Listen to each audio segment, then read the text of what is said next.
tune on Donald Trump. In an interview with the Sunday Times, Snoop said this: Donald Trump, he bellows, he ain't done nothing wrong to me. He has done only great things for me. He pardoned Michael Harris. The change of heart after Trump pardoned his friend Michael Harris. Well, seeing how it is that yesterday afternoon I released a video on the Taylor Swift psyop, or explaining what it was or what it isn't, meaning that for the most part it's not really, how do I say, something that really and truly matters. However, this one right here has got people wondering on the internet, or it's got people wondering in the comment section what this is. So supposedly Snoop Dogg, after doing a song basically looking like he was shooting a clown version of former President Donald Trump, has came out and said that he's got nothing but love for Trump. Some people out there are thinking that this right here is a part of a grift or a movement to get black voters over to Trump. And some people, of course, think that Snoop would actually vote for Trump. However, it's not that simple. Now, guys, before we look at this right here, I want you to know right now, I remember very well back in the 90s, I remember the beef between Biggie Smalls and Puff Daddy. The whole death row, East Coast, bad boy stuff. I remember all that. And, of course, that ended up blowing up and being real, with both Biggie Smalls and Tupac Shakur both dying. Tupac first, and then eventually Biggie. Now, let me say this before we go any further. Back in 1996, it may have been 95, I'm not too sure about the dates, but it was the Soul Train Awards. Biggie and Tupac, who, by the way, were in a beef, and I'm not going to go through and explain that entire beef. I advise you guys to go check out other channels that handle that type of stuff. Of course, they explain the beef and exactly what happened with Tupac. Of course, even though I did do a video slightly alluding to it, seeing how it is they had the official shooter, which I think is obviously a little bit late, because there's probably a lot more there than we realize outside of what Greg Kading had found out. But still, the thing is this right here. During their little beef, Tupac Shakur was approached by Biggie Smalls, and he asked him, dude, what's your problem? And Biggie said, Tupac said, I'm just trying to sell some records. Now, what does this have to do with the current environment? Well, it could be an attempt to actually cash in on, well, I hate to do this, but... Sup? That's right. All you folks have been sticking around for my hip-hop talk, because after all, I am America's #1 hip-hop artist. Dr. Dreidel, Ben and M, Jupac, Ben with the Benjis. That's right, for shizzle. We're here to talk about the #1 song in America, according to iTunes, and that is Fact, my boy Tom McDonald. Now, I'll admit, my boy Tom did most of the heavy lifting on this song, but I was present, and indeed, I did rap. And I've contended before that if you can speak to a beat, you can rap. And this is a meritocracy right here. Guys, I really and truly am not a fan of Ben Shapiro. You guys know this. I typically tend to agree with him on the issues, but I find him to be, quite frankly, a little bit annoying. But even I have to laugh at this rap song that he had with Tom McDonald. Now, some people are thinking that maybe this right here is an attempt to cash in on this. Maybe this is an attempt to give praise to it, but in reality, it's not. What really happened is that one of the people that Trump pardoned was the co-founder of or co-owner of Death Row Labels, or old Death Row Labels. That right there is probably what it is. However, many people are wondering if this little fad here, or this little ordeal where a lot of people who, let's say a lot of people in the rap industry are now suddenly coming out and saying that they got nothing for love for Trump. They got, how do I say this, free Trump. Of course, you saw this little Instagram post from Lil Pump. And of course, you've also got this just a bit of a montage of people actually praising former President Donald Trump, because when you actually look at this situation, you shouldn't be surprised that there are rappers out there actually endorsing him or giving praise to the man. That's Donald Trump. That's the real Trump. Yeah. At a UFC game? Yeah, and he came in. Wow. He's silly, man. I know. I want to meet him. He looks short. Is he short? He's probably doing okay. I think older people start to get a little shorter. I know. I said that. Yeah. That's crazy. But I want to meet Trump. He was pretty chill. He was just, he just seems like a fancy guy. He funny. Sexy told podcast host Theo Von that at first the people in her city were skeptical of him, but that once he started getting black people out of jail and giving people that free money, they changed their tune. Kodak Black, Kodak Black's allegiance to... Hello, everybody. How you guys feeling? On the Torre show, Styles P explained that he likes his racism served straight with no chaser. I did prefer when Trump was in office over Biden, and I could tell you clearly why. Why? Black people paid more attention to what was going on. Because we felt like we were in crisis. Yeah. Because we felt like... we were in crisis now, though, but when it's somebody... I'd rather have you tell me you don't like me. I don't agree with everything my man said, but obviously people are beginning to pay attention. I ran through all of that there. And of course, the former president is getting better, of course, with black voters, especially black males. However, I have said this before, that he would have to get a massive amount of black male voters to vote for him for it to actually turn anything more than the state of Georgia. Now, with the third parties on the ballot, he possibly could get a lot more. Now, the thing that you've got to understand, and I know I started this video out earlier talking about the Biggie Tupac thing, and of course how it was actually generating money. It did. I'm not saying that I'm not saying that Snoop Doggy Dogg is going to go over here and start doing conservative rap or anything like that. That's not what I'm saying. I'm pretty sure he won't. I'm pretty sure when Snoop says, I got nothing but love for the man because the man decided to pardon somebody who's very close to him, I'm pretty sure that right there had more to do with it than what a lot of people were actually suggesting online about this possibly being a psyop or anything. I know that nobody has actually talked about this, but of course it's been rumbling in several comment sections of several videos that people have actually discussed on this. Is Snoop just trying to go where the money is? Well, the thing is this right here. Rap music typically does not tend to do well in conservative circles. However, it did do well in what we call the new conservative circles. A lot of this is because at one point in time, Eminem was, of course, as you guys know, very, very pro-free speech. He made a habit of being the person that, quite frankly, you wanted to hate because that's kind of what kids did in the 90s, especially white kids who may have gotten bullied. They started sporting the blonde little hair, whatnot thing like Eminem used to do. And quite frankly, they kind of adopted a lot of his mantra. There's a video on this made by a YouTube channel called This Information. I advise you guys go check it out. I'll probably link it in the description box. I don't think this guy posts anymore, where he actually talks about Eminem's Trump-supporting fans from the 90s and, of course, the 2000s, which, of course, Eminem would eventually betray and throw under the bus. But the thing is this right here. The culture kind of moved on in a bit of this direction. So they kind of moved in said direction of what Eminem was preaching, but yet at the same time, though, Eminem obviously eventually sold out, or at least he's viewed that way. Now, something that's got to be said about Snoop is this here. I think that Snoop simply giving the man praise is probably just him saying, I've never really and truly had a problem with the man, even though he obviously did do a video where he was apparently shooting Trump in the face. But let me say this really quick.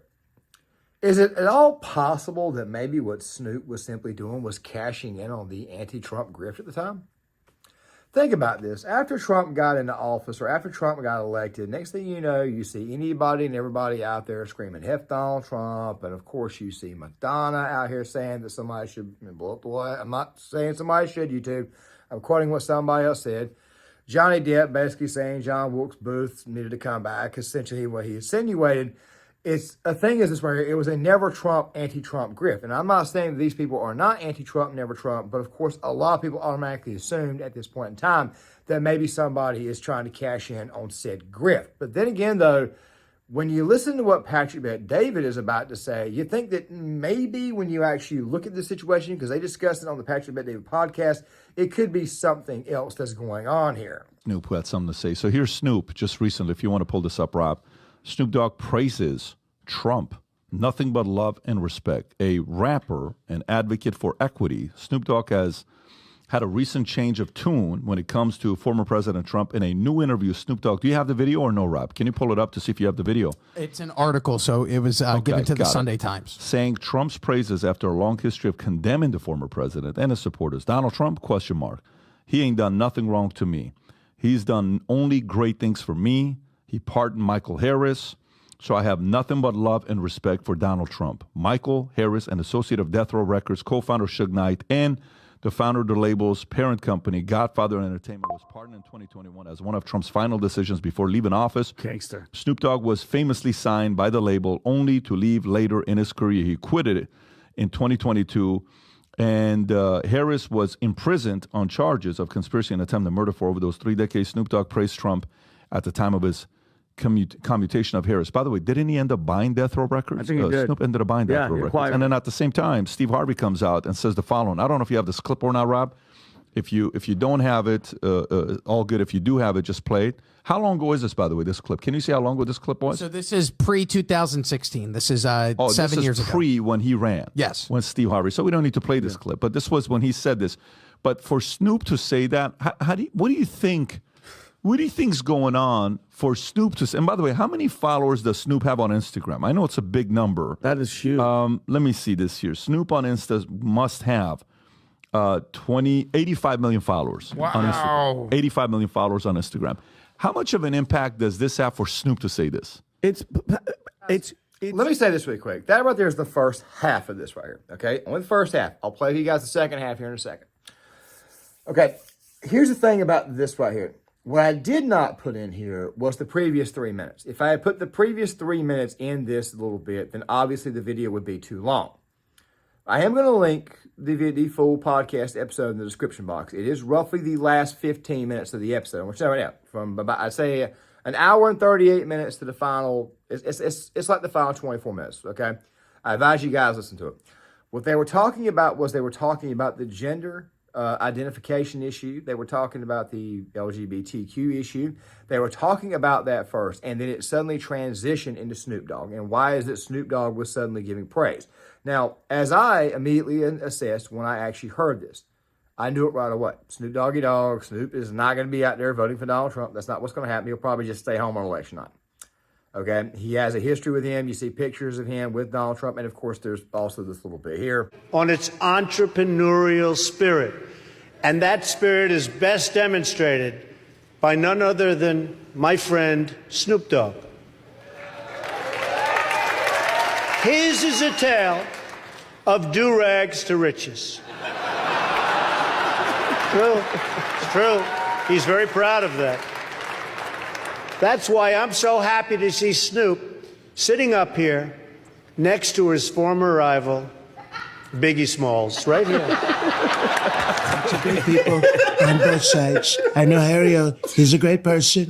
He couldn't vote for me at the time. Now he can vote for me once he gets out. I love Snoop Deal Double G, great person. So do you love Death Row Records? I love Death Row. I love Death. Excuse me. Fake news. I love Death Row. What's your favorite Death Row record, Mr. Trump? All of them.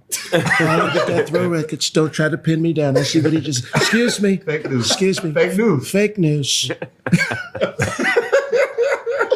Look out for They tried to give me the virus. I beat the virus. Why you say they tried to give me the virus? Like, who is they? And the motherfucker said, I beat the virus. They were like, fuck yeah! Grant, I had to put headers on that. That's Jamie Foxx, of course, impersonating Donald Trump. Jamie Foxx is going to go where the comedy is, but these people are not speaking ill will of him. But you saw Snoop in there. You obviously saw bits and pieces of that. So obviously, doesn't seem like there's any real ill will. And even though Fox does do a very good impersonation of Trump, one of the best ones around. The thing is this right here. I think what's happening is that certain parts of black culture are starting to, how do I say, come home. You're talking about this. It's absolutely huge. Just like when the Biden grabbed, what's her face? Cardi B. Remember those interviews? And she's like, Mr. Biden, like, whatever. And then she flipped once now. A couple months ago, what was Adam? She's like, the taxes and the war. She's losing her absolute mind, but that's huge. The block that he represents is huge. It's millions. It's millions of people. Do you think it's that big of a deal? I think so. I was talking to a couple guys who are in the sports and entertainment business, and we had a call 2 days ago, and we had a call yesterday, and I brought the story up, and the conversation was about, hey, what can African Americans do because they've been owned by the left, the Democrats, to vote, God knows what percentage ever since 1964, Barry Goldwater and all this stuff. In 1960, it was only 64% of African Americans voting. Almost every African American friend I had in the military, when I would meet their mom or grandma, they were all Bible, God-fearing conservatives who talked to me like I'm their kid, and we were afraid of them. Do you know what I'm saying? They're like, hey, and it was almost like a super, faithful, not what you're seeing today. So I think deep down inside in the roots, I think the African American community, they're very much a God-fearing. You heard that. Why am I saying come home? Guys, I am a 38, about to be 39, close to 40-year-old white guy who grew up in the South, grew up in the eastern section of North Carolina. If you grew up down here, chances are you probably went to school, or chances are you were around somebody who was of color, meaning that chances are you were probably around somebody or friends with someone who's black. Not too far down the road.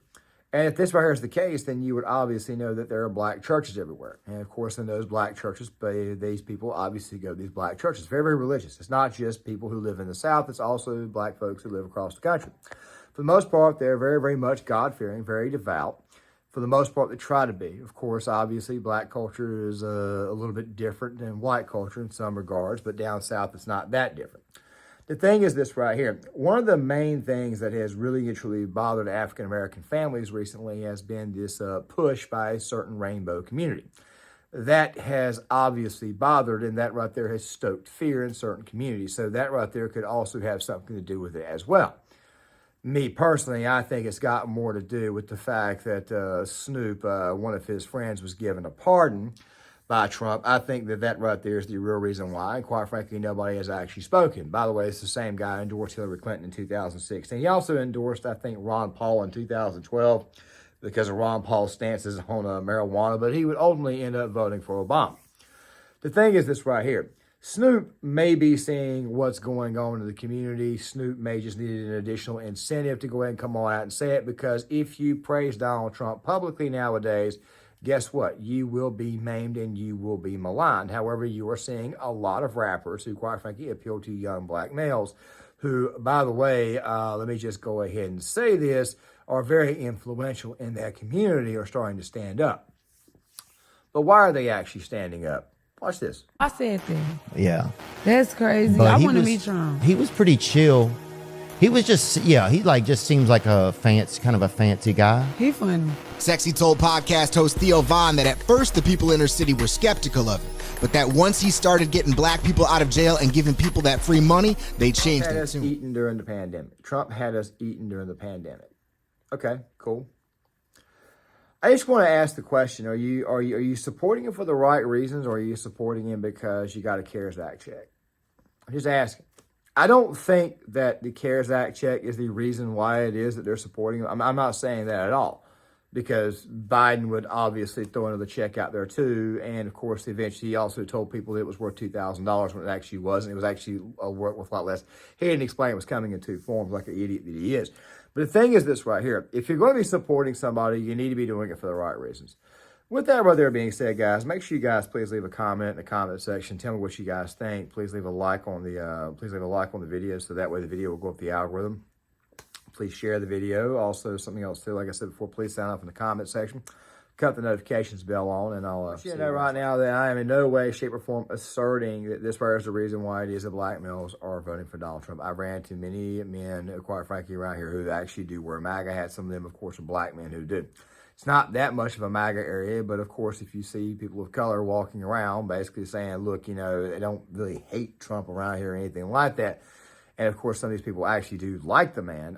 It shouldn't surprise you, especially in the South. But as I've said before, if black males started voting Republican, the most it would probably flip is probably the state of Georgia, maybe the state of Virginia. It would keep North Carolina, my home state, a little bit redder. Same thing with Texas, too. Of course, you'd have to get some numbers above 30% to actually change the complexity of the country itself. But still, at the same time, though, there are other people out there like King Randall, for example, who actually work with black men on a daily basis, who actually are conservative. They teach men skills. It seems to me like it's a guarantee that those men are voting for Donald Trump for the right reasons, because of the culture. It's because of the culture war. It's because of what's going on around the world right now. And of course, it affects each community, especially the black community, which is definitely a little bit more devout religiously. That right there is one reason why. But then, as you guys saw in that clip, when you hear somebody say he makes sure we were eating during the pandemic, that right there may give people the wrong idea that, you're just voting because this guy gave you a check. I don't think that's actually the case. It may just be the excuse. There's probably other things going on below the surface, right there below the iceberg, or right there inside the iceberg that are probably pushing black men to go vote for former President Trump. I don't know if you noticed or not, but a lot of these men are not saying that they'll be voting Republican. They're saying they'll be voting for Trump, meaning that more than likely they'll probably vote Republican about whoever Trump tells them to go vote for. But still at the same time, they're only doing it because it's Trump. That right there is the only reason why they're doing it. But still, the question remains.